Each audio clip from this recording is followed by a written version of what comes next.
Bawal ang pikon sa festival na ito. Kung gusto mo magsaya, kahit malagkit, magsayaw, mag-enjoy sa plaza nila, basta huwag ka lang mapipikon.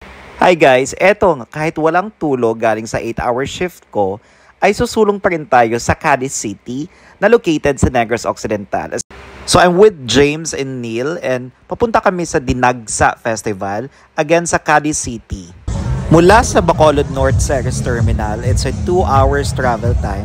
Ayan, so pagdating namin, naghanap kami ng pwestong makakainan for lunch. Ayan si James, tapos si Neil, init na init. So, naabot kami ng init kaya nag-transfer kami ng pwesto. Luckily, that dito merong lilim na pwesto. So makikita nyo guys, may mga pintura na kami kasi pagbaba namin ng bus o ng bus, ayun, may mga pumahid agad sa amin. Bawal talaga sa pikon ang festival na ito guys. Again, this is called Dinagsa Festival na located sa Cadiz City, Negros Occidental. Don't worry sa mga hindi from Negros kasi yung pintura na ginagamit dito is natatanggal naman siya sa tubig. So it's latex, hindi siya enamel. Pagkatapos, I suggest you wear something na hindi naman yung mga branded. Alam nyo, yung pwede nyo lang itapon or pang collection or remembrance after yung umattend sa festival na ito guys.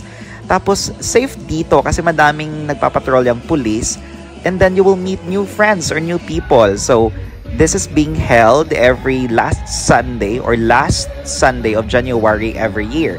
So, you can book your flight ahead of time. Bawi na lang po tayo, 2026. So, remember whatever the date is, the last Sunday of January, yan yung date na sineselebrate dito. Same date siya or same week na sineselebrate yung Dinagyang Festival ng Iloilo. Tapos, a week before that, yan yung Sinulog Festival naman sa Cabangcalan City sa Negros Occidental. Ayan, super enjoy kami dito. James and I, first time namin dito. Neil, it's his second time. So, sa mga walang sasakyan, kasi mahirap, sa may mga sasakyan pala, mahirap yung parking dito guys. Medyo malayo na talaga sa city proper yung mga spaces or yung mga area kung saan kayo pwede mag-parking. So, kung gusto niyo naman mag-commute from Bacolod North Terminal, pwede